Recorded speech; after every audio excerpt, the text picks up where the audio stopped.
السلام علیکم ورحمۃ اللہ تعالی وبرکاتہ۔ نحمده ونصلي ونسلم على رسوله الكريم اما بعد فاعوذ باللہ من الشیطان الرجیم بسم اللہ الرحمن الرحیم ان اللہ وملائکته يصلون على النبی یا ایہا الذین آمنوا صلوا علیہ وسلموا تسلیما اللہم صل علی سیدنا ومولانا محمد معدن الجود والکرم وآلہ الکرام وابنہ الکریم وبارک وسلم صلاة وسلاما علیک یا رسول اللہ صلی اللہ تعالی علیہ وسلم۔ سورہ بقرہ آیت نمبر 217 کی تفسیر جاری ہے۔ اس میں آیت کا ایک حصہ ہے وَلَا يَزَالُونَ يُقَاتِلُونَكُمْ حَتَّى يَرُدُّوكُمْ عَنْ دِينِكُمْ إِنِ اسْتَطَاعُوا، کہ وہ ہمیشہ تم سے لڑتے رہیں گے یہاں تک کہ تمہیں تمہارے دین سے پھیر دیں۔ یعنی جو ہمارے دشمن ہیں، جو کفار ہیں، ان کا یہی معاملہ ہے کہ وہ ہمارے دشمن بنے رہیں گے اور ہم سے لڑتے ہی رہیں گے یہاں تک کہ ہمیں اپنے دین سے پھیر دیں۔ تو ہم اپنے ہندوستان میں جو ہمارے برادران وطن ہیں ان کی بات کریں تو ان کا بھی یہی معاملہ ہے۔ جو NRC یا CAA جو بھی قانون لانے کی کوشش کی جا رہی تھی، تو آپ یہ نہ سمجھیں کہ وہ ٹل گیا، وہ لائیں گے واپس، اور اس کا بنیادی مقصد یہی ہے کہ مسلمانوں کو پریشان کیا جائے اور مسلمانوں سے اپنی دشمنی نبھانے کے لیے وہ یہ کام کر رہے ہیں، کیونکہ اس کا مین ٹارگٹ مسلمان ہی ہے، دوسرے لوگوں کو کوئی اس کا اتنا نقصان نہیں ہے، مسلمانوں کو نقصان، اور ان کا یہ مقصد ہے کہ یا تو مسلمان ہندوستان چھوڑ کے چلے جائے یا پھر معاذ اللہ کافر ہو جائے، یا تو معاذ اللہ ان کے مذہب میں داخل ہو جائے۔ تو یہ ان کا مقصد ہے، وہ اس انداز میں ہمیں ہمیشہ نقصان پہنچانے کی کوشش کرتے رہتے ہیں اور کرتے رہیں گے۔ تو ہمیں ان سے بچنا ہے، ان سے دامن بچانا ہے اور ان سے دور رہنا ہے، اور ہمیں اپنے اسلام کو مضبوطی کے ساتھ تھام لینا۔ اگر ہم اپنے اسلام میں مضبوط ہو گئے، ہم اپنے مذہب میں اگر مضبوط ہو گئے، تو پھر ہمیں دنیا کی کوئی بھی طاقت نقصان نہیں پہنچا سکتی۔ اگر ہم نمازی بن گئے، سنتوں پر عمل کرنے والے ہو گئے، شریعت پر عمل کرنے والے ہو گئے، تو پھر ہمارا کوئی بال بھی بیکا نہیں کر سکتا۔ وہ صحابہ کرام کی زندگی ہمارے سامنے ہے، مجاہدین اسلام کی زندگی ہمارے سامنے ہے کہ وہ ہر میدان میں کامیاب کیوں ہوتے تھے، کیونکہ ان کا ایمان مضبوط تھا۔ اور ہم ذلیل و رسوا کیوں ہو رہے ہیں؟ ہمارا ایمان کمزور ہو گیا ہے۔ تو ایمان کو مضبوط کرنے کی کوشش کریں۔ تو یہ جو فرمایا گیا کہ وہ جب تک تمہیں تمہارے دین سے پھیر نہیں دیں گے، وہ تم سے لڑتے ہی رہیں گے۔ اس کے بعد یہ فرمایا گیا کہ وَمَن يَرْتَدِدْ مِنْكُمْ عَنْ دِينِهِ فَيَمُتْ وَهُوَ كَافِرٌ فَأُولَٰئِكَ حَبِطَتْ أَعْمَالُهُمْ فِي الدُّنْيَا وَالْآخِرَةِ وَأُولَٰئِكَ أَصْحَابُ النَّارِ هُمْ فِيهَا خَالِدُونَ۔ یعنی یہ کفار تو یہ سازشیں کریں گے، کفار تو تمہیں بہکانے کی کوشش کریں گے، کفار تمہیں تمہارے دین سے پھیرنے کی کوشش کریں گے، لیکن تمہیں پھرنا نہیں ہے، تمہیں تو اپنے اسلام میں اور مضبوط ہو جانا ہے۔ لیکن معاذ اللہ اگر کوئی یہ کفار کے بہکاوے میں آ کر، ان کے دباؤ میں آ کر، یا جو ہے کہ گمراہوں کے بہکاوے میں آ کر ان کے جال میں پھنس گیا، ان کے جھانسے میں آ گیا، اور معاذ اللہ کوئی مرتد ہو گیا، یعنی دین اسلام سے پھر گیا، تو اس کا کیا حکم ہے؟ اس کو اس آیت کریمہ میں بیان کیا جا رہا ہے کہ تم میں سے جو کوئی اپنے دین سے مرتد ہو جائے، یعنی اپنے دین سے پھر جائے، تو یہی وہ لوگ ہیں جن کے اعمال دنیا اور آخرت میں برباد ہو گئے۔ یعنی اب ان کے اعمال کا دنیا میں بھی کوئی فائدہ نہیں اور آخرت میں بھی ان کو کوئی ثواب نہیں ملنے والا۔ یعنی جو مرتد ہو گیا، اگرچہ پہلے مسلمان تھا اور مسلمان ہونے کی حالت میں اس نے ایک سے ایک نیک کام کیے ہوں اور بہت اچھے اچھے کام کیے ہوں، لیکن جب مرتد ہو گیا وہ سب برباد ہو گئے۔ جو بھی نیک کام کیے ہوں گے، صدقہ کیا ہوگا، خیرات کی، غریبوں کی مدد کی، نمازیں پڑھی ہوگی، حج کیا ہوگا، زکوٰۃ ادا کی ہوگی، روزے رکھے ہوں گے، یہ سب کچھ برباد ہو جائے۔ اگر کوئی مرتد ہو جائے تو اس کے سارے اعمال برباد ہو جاتے ہیں، اور وہ اعمال اب نہ اس کو دنیا میں کام آئیں گے نہ آخرت میں کام آئیں گے۔ بلکہ ایسے لوگوں کے بارے میں فرمایا جا رہا ہے کہ یہی لوگ جہنمی ہیں جو مرتد ہو گئے، جو دین اسلام سے پھر گئے، یہی لوگ جہنمی، اور یہ جہنم میں ہمیشہ رہیں۔ یعنی جو اپنے کفر کی حالت میں ہی مر گیا، اس کا خاتمہ کفر پر ہی ہو گیا، تو وہ سیدھا جہنم میں جائے گا، اور اس کی نجات کی کوئی صورت نہیں، اس کے بچنے کی کوئی صورت نہیں، کافر ہمیشہ جہنم میں رہے گا۔ مومن، ایمان والا، عاشق رسول، اگرچہ کتنا بڑا گنہگار کیوں نہ ہو، گناہوں کی سزا ملے گی، گناہوں کی سزا بھگتنے کے لیے جہنم میں جانا پڑے گا، لیکن ایک عرصے تک جتنی وہ سزا ہے اتنی سزا بھگتنے کے بعد پھر ایمان والے کو جہنم سے نکالا جائے گا اور جنت میں داخل کر دیا جائے گا اس کے ایمان کی وجہ سے۔ ایمان والا اگر ایمان سلامت ہے، عاشق رسول ہے، دل میں عشق رسول رکھتا ہے، تو جہنم میں وہ ہمیشہ نہیں رہے گا، جہنم میں جائے گا۔ گنہگار ہے تو جہنم میں جائے گا، لیکن بعض تو مومن ایسے ہوں گے، یہ بھی بات ذہن میں رکھیں، کچھ ایمان والے تو ایسے ہوں گے جو بغیر حساب و کتاب کے جنت میں پہنچ جائیں گے، لیکن ہم جیسے گنہگار تو ہمیں گناہوں کی سزا بھگتنی پڑے گی۔ بہرحال ہمیں تو توبہ کرتے رہنا چاہیے کہ اللہ تعالیٰ ہمارے گناہوں کو معاف فرما دے اور ہمیں بھی بے حساب جنت میں داخل فرما دے، کیونکہ جہنم کا عذاب اگرچہ تھوڑی دیر کے لیے ہم برداشت نہیں کر سکتے، جہنم کا عذاب، ہم جہنم میں جائے ہی کیوں؟ ہم یہ کیوں سوچیں کہ ہمیں جہنم میں جانا پڑے گا؟ ہم ایسے کام کیوں نہ کریں کہ سیدھے جنت میں پہنچ جائے؟ اور ہم ایسی دعا کیوں نہ کریں کہ اللہ تعالیٰ ہمیں سیدھے بغیر حساب و کتاب جنت میں داخلہ عطا فرماتے؟ تو یہ دعا کرتے رہنا چاہیے اور ایمان کی سلامتی کی دعا کریں کہ ایمان سلامت ہے تو آخر کا جنت ہمارا مقدر ہے، اور ایمان اگر گیا تو پھر سیدھے جہنم میں اور ہمیشہ پھر جہنم میں سڑتے رہیں گے۔ پھر دنیا میں بھلے کتنے اچھے کام کیے ہو، کتنے ہی نیک کام کیوں نہ کیے ہو، جہنم میں ہمیشہ وہاں پہ سڑنا پڑے گا۔ تو پھر یہ جو ہم یہ صرف غیر مسلمین کی بات نہیں کر رہے، کچھ ہمارے مسلمان کہلانے والے بھی لوگ ایسے ہیں جو برائے نام مسلمان ہیں، رسول پاک صلی اللہ علیہ وسلم کی شان میں گستاخی کرنے کی وجہ سے وہ بھی مرتد ہو چکے، حضور پاک صلی اللہ علیہ وسلم کی شان میں گستاخی اور توہین کرنے کی وجہ سے وہ بھی مرتد ہو چکے ہیں، اور یہ تو کافر کی سب سے بدترین قسم ہے۔ سب سے برا کافر اگر کوئی ہے تو وہ ہے مرتد، حضور کی شان میں گستاخی کرنے والا سب سے بڑا کافر، کہ مسلمان ہونے کا دعویٰ کر رہا ہے، حضور کو ماننے کا دعویٰ کر رہا ہے، دوسری جانب حضور کی شان میں گستاخی بھی کر رہا ہے، حضور کے علم غیب کا انکار کر رہا ہے، حضور کی شان کو گھٹانے کی کوشش کر رہا ہے، اور معاذ اللہ کیسی کیسی باتیں انہوں نے اپنی کتابوں میں لکھی ہیں، ہم بیان بھی نہیں کر سکتے۔ تو یہ معاملات ہیں تو ان کے، تو یہ بھی اگر توبہ کیے بغیر مر گئے، اللہ تعالیٰ سب کو ہدایت عطا فرمائے، تو اگر یہ توبہ کیے بغیر اگر مر گئے تو یہ بھی سیدھے جہنم میں جائیں گے۔ فرماتے ہیں کہ مرتد ہونے سے تمام عمل باطل ہو جاتے ہیں، برباد ہو جاتے ہیں، آخرت میں تو اس طرح کہ ان پر کوئی اجر و ثواب نہیں ملے گا، اور دنیا میں اس طرح کہ شریعت حکومت اسلامیہ کو مرتد کے قتل کا حکم دیتی ہے۔ اگر اسلامی حکومت ہو اور اسلامی بادشاہ ہو اور اس بادشاہ کی حدود سلطنت میں اس کی حکومت جہاں تک پہنچتی ہے، اس کا جہاں تک دائرہ ہے، اس میں اگر کوئی مرتد ہو گیا تو بادشاہ اسلام کو حکم ہوتا ہے کہ ایسے شخص کو قتل کرتے۔ مرتد تو مرد مرتد ہو جائے تو بیوی نکاح سے نکل جاتی ہے، نکاح ختم ہو جاتا ہے۔ مرتد شخص اپنے رشتہ داروں کی وراثت پانے کا بھی مستحق نہیں ہوتا۔ جیسے مرتد اگر زندہ بھی ہے، اس کے باپ کا انتقال ہو گیا، باپ مسلمان تھا، مرتد کو میراث نہیں ملے کیونکہ وہ تو کافر ہو چکا ہے، اور کافر مسلمان کا وارث نہیں بنتا، کافر کو مسلمان کی میراث میں سے کوئی حصہ نہیں ملے گا۔ مرتد کی تعریف کرنا اور اس سے تعلق رکھنا، دوستی یاری رکھنا، یہ جائز نہیں ہے، چونکہ مرتد ہونے سے تمام اعمال برباد ہو جاتے ہیں۔ لہٰذا اگر کوئی حاجی مرتد ہو جائے پھر ایمان لائے تو وہ دوبارہ حج کرے، کیونکہ پہلے جو حج کیا تھا وہ مرتد ہو جانے کی وجہ سے برباد ہو چکا ہے۔ اب اگر دوبارہ استطاعت ہے تو پھر سے حج کرنا پڑے گا، پہلا حج اس کا ختم ہو چکا ہے۔ اسی طرح زمانہ ارتداد میں جو بھی نیکیاں کی وہ قبول نہیں، جتنے دنوں تک وہ اپنے کفر پر باقی رہا، ارتداد پر باقی رہا، اتنے دنوں میں جو بھی اس نے نیک کام کیے ہوں گے اس کا کوئی فائدہ نہیں، وہ قبول ہی نہیں ہیں، وہ مقبول ہی نہیں ہیں، وہ بیکار ہیں بالکل۔ تو یہ بھی معاملات ان لوگوں کے بھی، یہ گستاخان رسول کے بھی معاملات ایسے ہی ہیں کہ یہ ان کی نمازیں آپ دیکھو کیسی نمازیں پڑھتے ہیں، ان کے روزے آپ دیکھو، ان کی عبادتیں دیکھو، تو ہمیں ایسا لگنے لگ جائے کہ وہ ہم کیا نماز پڑھتے ہیں، نماز تو یہ پڑھتے ہیں۔ تو ان کی تو نمازیں منہ پر مار دی جائے گی، کیوں؟ کیونکہ حضور کی شان میں گستاخیاں کی انہوں نے، یا گستاخیاں کرنے والوں کو مسلمان سمجھتے ہیں۔ تو بہرحال ان کی جو بھی نیکیاں ہیں یہ قبول نہیں ہیں۔ جو حالت ارتداد ہی میں مر گیا، یعنی کفر کی حالت ہی میں مر گیا، وہ ہمیشہ ہمیشہ جہنم میں رہے گا، کہ آیت کے آخر میں ہم فیہا خالدون فرمایا گیا، یعنی وہ اس میں ہمیشہ رہیں گے۔ اللہ تعالیٰ ہر مسلمان کو خاتمہ بالخیر نصیب فرمائے۔ یاد رکھیں کہ مرتد ہونا بہت سخت جرم ہے، بہت بڑا جرم ہے۔ افسوس کہ آج کل مسلمانوں کی اکثریت دین کے بنیادی عقائد سے لا علم ہے۔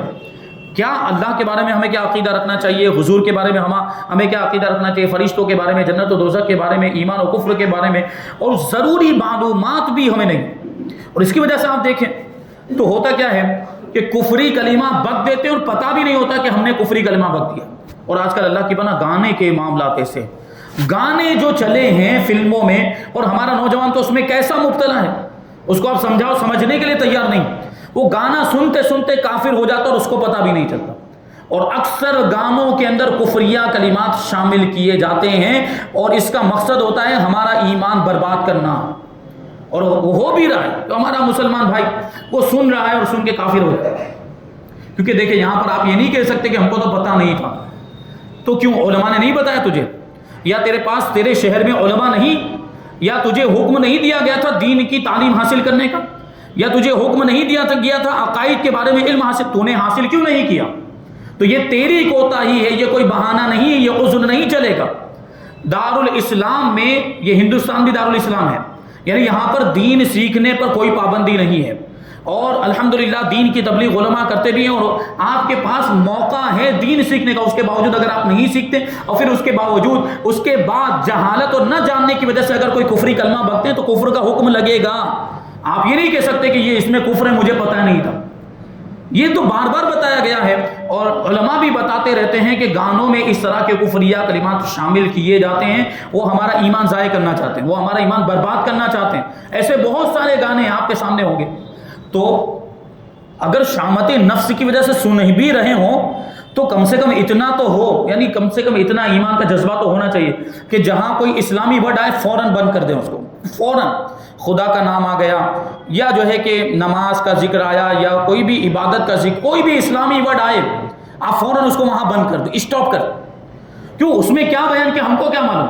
سب سے پہلی بات تو گانا سننا ہی نہیں چاہیے. جو گانا جس انداز میں ابھی جو چلتا ہے وہ تو حرام ہے. جو فلموں ڈراموں میں سننا ہی نہیں چاہیے. وہ کتنا آپ اس کا انجام دیکھیں تو کہاں سے کہاں آدمی پہنچ سکتا ہے، کافر بھی ہو سکتا ہے، اس کے باوجود سنا جا رہا ہے گانا. اور کس انداز میں اس کو یہ کہ پھیلایا جاتا ہے. اور پھر کچھ ایسے خاص مواقع جیسے ابھی اتران کا یہ وقت گیا، اس میں آپ نے دیکھا ہوگا کہ چھتوں پر وہ اپنا ڈی جے وغیرہ لے کر جاتے ہیں اور گانا بجاتے ہیں پورے میں. یعنی خود تو سن رہے ہیں، دوسروں کو بھی سناتے ہیں، اور دوسروں کو بھی پریشان، جو نہیں سننا چاہتے ان کو بھی پریشان کرتے ہیں، ان کو بھی پریشان. اب یہ چل رہا ہے پورا ان کا. اور گانوں میں کیا کیا چیزیں ان کو پتہ ہی نہیں ہے، اور وہ سنتے. اب ظاہر سی بات ہے وہ سنتے ہیں تو وہ ظاہر انجوائے کرنے کے لیے سنتے ہیں، ٹھیک ہے. ان کا مقصد کیا ہوتا ہے؟ منورنجن، خوشی کے لیے سن رہے ہیں. اور کفر پر خوش ہونا بھی کفر ہے، کفر پر خوش ہونا بھی کفر ہے. اب اس میں ظاہر سی بات گانے کے اندر کفر اور یہ اس پر خوش ہو رہے ہیں، یعنی خوشی کے ساتھ اس کو سن رہے ہیں. کفر کا حکم لگے گا، توبہ کرنی پڑے گی، پھر سے کلمہ پڑھنا پڑے گا. اور نکاح والے ہیں پھر سے نکاح کرنا پڑے گا. مرید ہوئے ہیں تو پھر سے مرید بننا پڑے گا اگر کوئی کفری کلمہ آپ نے گانے کے اندر سن لیا ہے تو. اتنا سخت حکم ہے لیکن توجہ نہیں دی جاتی. کیا مطلب ہمارے نوجوانوں کو ہو گیا ہے. تو وہی کہتے ہیں کہ شادی اور مرگ اور ہنسی مذاق کے موقع پر کفریہ جملوں کی بھرمار ہے. گانے، فلمیں، ڈرامے، خصوصاً مزاحیہ ڈرامے، یہ کفریات کا بہت بڑا ذریعہ ہے. کفریہ سے بھرے ہوئے ہیں یہ سب چیزیں. اور ان چیزوں سے بچانے والے علوم کا حاصل کرنا فرض ہے. پتہ ہونا چاہیے کہ کون سا کلمہ کفری ہے، کون سا کلمہ کفری نہیں ہے، تاکہ فوراً اگر سن بھی رہے ہیں شامت، پہلے تو نہیں سننا چاہیے، لیکن اگر سن رہے ہو اور ایسا کلمہ آیا فوراً بیزاری کا اظہار کریں، فوراً اس گانے کو وہیں پر اسٹاپ کر دے، وہیں پر بند کر دے. ابھی اور سنتا چلا جائے گا تو پھر حکم لگے گا. کفر ہے اس کے اندر پھر بھی سن رہا ہے. اب تو پتہ چل رہا ہے نا اس کو کہ یہ غلط ہے، پھر بھی سن رہا ہے تو اور زیادہ بڑا جرم ہو جائے گا. تو یہ سب معاملات یہ ہمارے معاشرے کے اندر آ گئے. اللہ تعالیٰ سب کو ہدایت عطا فرمائے. آیت نمبر 218 اللہ تبارک و تعالیٰ ارشاد فرماتا ہے ان الذین آمنوا والذین ہاجروا وجاہدوا فی سبیل اللہ اولئک یرجون رحمت اللہ واللہ غفور رحیم. بے شک وہ لوگ جو ایمان لائے اور وہ جنہوں نے اللہ کے لیے اپنے گھر بار چھوڑ دیے اور اللہ کی راہ میں جہاد کیا، وہ رحمت الہی کے امیدوار ہیں اور اللہ بخشنے والا مہربان ہے. اس میں یہ جو فرمایا گیا کہ بے شک وہ لوگ جو ایمان لائے، تو اس آیت میں ایمان، ہجرت اور جہاد تین بڑے اعمال کا ذکر ہے. سب سے بڑا جو عمل ہے وہ تو ایمان، کیونکہ ایمان نہیں تو بعد کے اعمال کا کوئی مطلب ہی نہیں ہے، نماز روزے کا کوئی مطلب ہی نہیں، پہلے ایمان ضروری ہے. تو سب سے پہلے ایمان کا ذکر کیا، اور پھر ذکر کیا ہے ہجرت کا، وطن کو چھوڑنا دین کی راہ میں، اور جہاد کرنا دین کی راہ میں. یہ تین اعمال کا ذکر کیا، اور یہ تینوں اعمال بجا لانے والوں کے بارے میں ایک اور مقام پر اللہ تعالیٰ ارشاد فرماتا ہے، یعنی ایمان والے، ہجرت کرنے والے اور اللہ کی راہ میں جہاد کرنے والے، ان کو کیسا ثواب ملے گا اور ان کا مرتبہ کیا ہے؟ اللہ تعالیٰ فرماتا ہے کہ الذین آمنوا وہاجروا وجاہدوا فی سبیل اللہ باموالہم وانفسہم اعظم درجۃ عند اللہ واولئک هم الفائزون یبشرهم ربهم برحمۃ منہ ورضوان وجنات لهم فیہا نعیم مقیم خالدین فیہا ابدا ان اللہ عندہ اجر عظیم، کہ وہ جنہوں نے ایمان قبول کیا، جو ایمان لائے اور ہجرت کی اور اپنے مالوں اور اپنی جانوں کے ساتھ اللہ کی راہ میں جہاد کیا، اللہ کے نزدیک ان کا بہت بڑا درجہ ہے، اور وہی لوگ کامیاب ہونے والے ہیں۔ ان کا رب انہیں اپنی رحمت اور خوشنودی اور جنتوں کی بشارت دیتا ہے۔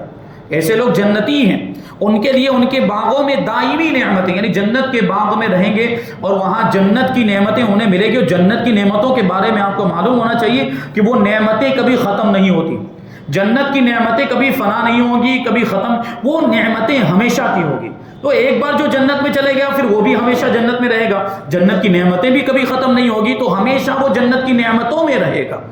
تو یہ دیکھیں فضیلت ہے، فرماتا ہے اللہ تعالیٰ کہ وہ ہمیشہ ہمیشہ ان جنتوں میں رہیں گے، بے شک اللہ کے پاس بہت بڑا اجر ہے۔ اور یہ جو فرمایا کہ اولئک یرجون رحمت اللہ، کہ وہ رحمت الہی کے امیدوار ہیں، اس سے معلوم ہوا کہ عمل کرنے سے اللہ تعالیٰ پر اجر دینا واجب نہیں ہو جاتا، بلکہ ثواب دینا محض اللہ تعالیٰ کا فضل ہے۔ اللہ تبارک و تعالیٰ کی مہربانی ہے کہ وہ ہمیں نیک عمل کا ثواب دے، اس پر واجب نہیں ہے کہ ہم نماز پڑھیں تو ثواب دینا ہی پڑے گا، ایسا کچھ نہیں۔ اللہ تبارک و تعالیٰ پر کچھ بھی واجب نہیں ہے، یہ بندوں کا خاصہ ہوتا ہے کہ ان پر کوئی چیز واجب ہوتی ہے، کوئی چیز فرض ہوتی ہے، کوئی چیز ضروری۔ وہ تو خالق ہے، وہ تو پیدا کرنے والا، وہ تو خدا ہے، اس پر کچھ بھی واجب نہیں۔ وہ چاہے تو عطا فرمائے، وہ چاہے تو ثواب عطا فرمائے۔ اور دیکھیے وہ تو جب اللہ تبارک و تعالیٰ تو جب اس کا تو دریائے رحمت جوش میں آتا ہے تو ایک نیکی کا ثواب 10 کے برابر عطا فرما دیتا ہے، بلکہ اس سے بھی زیادہ اگر دریائے رحمت جوش میں آیا تو ایک نیکی کا گناہ ایک نیکی کا ثواب 700 گنا تک بھی عطا فرماتا ہے۔ آپ نے 1 روپیہ اللہ کی راہ میں خرچ کیا تو اس کا وعدہ ہے کہ 10 گنا تک تو دے گا، لیکن اس میں بھی اور اضافہ فرماتا ہے اور 700 گنا تک ثواب ملتا ہے۔ اور پھر اس کے بعد بھی فرمایا کہ واللہ یضاعف لمن یشاء، کہ اللہ جس کے لیے چاہتا ہے تو اس سے بھی زیادہ عطا فرماتا ہے۔ 700 گنا کا تو وعدہ ہے، وہ چاہے تو اور بھی عطا فرمائے۔ تو ہمیں دیکھیے اسلام میں نیکیاں کمانے کے لیے کتنے راستے عطا فرمائے گئے اور کتنا آسان کر دیا ہے ہمارے لیے نیکیاں کمانا، لیکن اس کے باوجود نیکیوں کی طرف نہیں آتے، گناہوں کی طرف جاتے ہیں، اور طرح طرح کے گناہ۔ نماز پڑھنے کی توفیق نہیں ہوتی، لیکن دوسرے فالتو کے کام اور گناہوں کے کام کرنے کے لیے ان کے پاس پورا وقت ہے۔ جب نماز کی بات آتی ہے تو کہتے ہیں کہ ہمارے پاس ٹائم نہیں ہے، کاروبار کا مسئلہ ہے، کاروبار چھوڑ کر کیسے جائیں۔ اور وہی جب ان کو کوئی ابھی فلم دیکھنے کے لیے بلانے کے لیے آئے کہ چلو پکچر دیکھنے، ابھی بہت اچھی پکچر لگی ہے، وہ اس کے بڑے معاملات چل رہے ہیں، دیکھنا چاہیے، اس کو کامیاب بنانا چاہیے، تو اس میں آپ جہاد کریں گے۔ یہ ابھی جو شاہ رخ خان کی فلم کا معاملہ چل رہا ہے، نیوز میں آ رہا ہے اس کا، تو اس کو کامیاب بنائیں گے کو مسلمان کی، تو یہ جہاد کا یہ طریقہ، یہ آپ اس کو کامیاب بنانے جا رہے ہیں، تو وہ کامیاب ہوگا، اس سے دین کا کون سا فائدہ ہو رہا ہے؟ وہ تو 1 نمبر کا کافر ہے۔ وہ آپ نے دیکھا ہوگا، وہ عمرہ کرنے گیا اور پھر وہ آ کے مندر بھی گیا ہے وہ، اور اس کے گھر میں دونوں چیزیں، ایک طرف وہ نماز پڑھتا ہے، دوسری طرف پوجا بھی ہو رہی ہوتی ہے۔ آپ اس کی سپورٹ میں جا رہے ہیں، آپ اس کے سپورٹ میں۔ یہ فلمیں، ڈرامے اور یہ ایکٹر، یہ ہرگز آپ کو کام نہیں آنے والے۔ اگر آپ کو کام آئے گا تو آپ کا اسلام کام آئے گا۔ آپ نے اگر اچھے اعمال کیے ہوں گے تو وہ اعمال آپ کے کام آئیں گے، ایمان کام آئے گا، تو ہمیں اس کے لیے کوشش کرنی ہے۔ تو یہ یہاں ابھی نیک کام کے لیے بلایا جائے، نماز پڑھنے کے لیے تو ٹائم نہیں، اور فلمیں دیکھنے کے لیے ان کے پاس ٹائم ہے، 3 گھنٹے وہاں پہ نکال رہے ہیں، اور اس میں ان کا وہ کاروبار جو ہے اس کا کوئی ان کو یہ پھر اس کی وجہ سے رکاوٹ نہیں ہوتی۔ کاروبار میں ابھی 3 گھنٹے وہاں گزارے ہیں، اس کی وجہ سے کوئی ان کو پریشانی نہیں۔ اور نماز پڑھنے کے لیے بلایا جائے، اور نماز پڑھنے میں کیا ٹائم لگ رہا ہے؟ نماز پڑھنے میں دن میں آپ کو 2 گھنٹے بھی نہیں دینے پڑتے، 5 وقت کی نماز کے اندر آپ پورا حساب لگائیں تو اللہ تبارک و تعالیٰ نے آپ کو 24 گھنٹے دیے، پورا تو ٹائم آپ اپنے لیے نکال رہے ہیں، اپنے گھر والوں کے لیے نکال رہے ہیں، دنیا والوں کے لیے نکال رہے ہیں۔ اپنے رب کے لیے جب وقت نکالنے کی باری آتی ہے تو بہانے بازی ہوتی، اپنے رب کے لیے 2 گھنٹے بھی آپ سے نہیں نکالے جاتے، 2 گھنٹے کے لیے بھی مسجد میں حاضر نہیں ہو پاتے ہیں۔ یہ کتنی بڑی افسوس کی بات ہے کہ اللہ کے لیے اور خدا کے لیے ہمارے پاس وقت نہیں، ٹائم نہیں ہے۔ اور گناہوں کے کام اگر کرنے ہوں تو وہاں کے پورا ٹائم ہے آپ کے پاس۔ تو یہ سب معاملات ہوتے ہیں۔ اللہ تبارک و تعالیٰ سب کو نیک ہدایت عطا فرمائے۔ آگے آیت نمبر 219 آیت شامل کرتے ہیں اور ترجمہ انشاءاللہ تفسیر آئندہ درس میں شامل کریں گے۔ اللہ فرماتا ہے یسألونک عن الخمر والمیسر قل فیہما اثم کبیر ومنافع للناس واثمہما اکبر من نفعہما وَيَسْأَلُونَكَ مَاذَا يُنْفِقُونَ قُلِ الْعَفْوَ كَذَلِكَ يُبَيِّنُ اللَّهُ لَكُمُ الْآيَاتِ لَعَلَّكُمْ تَتَفَكَّرُونَ کہ آپ سے شراب اور جوئے کے بارے میں سوال کرتے ہیں، آپ فرما دو ان دونوں میں کبیرہ گناہ ہے، بڑا گناہ ہے، شراب اور جوئے میں بڑا گناہ ہے، اور لوگوں کے لیے کچھ دنیاوی منافع بھی یعنی کچھ دنیاوی فائدے بھی ہیں۔ ظاہری طور پر شراب اور جوئے میں کچھ فائدہ بھی نظر آتا ہے، لیکن فرماتا ہے اللہ تعالیٰ ان کا گناہ ان کے نفع سے زیادہ بڑا ہے۔ آپ سے سوال کرتے ہیں کہ اللہ کی راہ میں کیا خرچ کریں، آپ فرما دو کہ جو زائد بچے۔ اسی طرح اللہ تم سے آیتیں بیان فرماتا ہے تاکہ تم غور و فکر کرو۔ تو یہ آیت کریمہ جوئے کے بارے میں ہے اور شراب کے بارے میں ہے، تو انشاءاللہ ہم اس کی تفصیل، شراب اور جوا یہ کتنی بری چیزیں ہیں اور اس کی وجہ سے کتنی برائیاں جنم لیتی ہیں، انشاءاللہ ہم وہ ساری باتیں آئندہ درس میں شامل کریں گے۔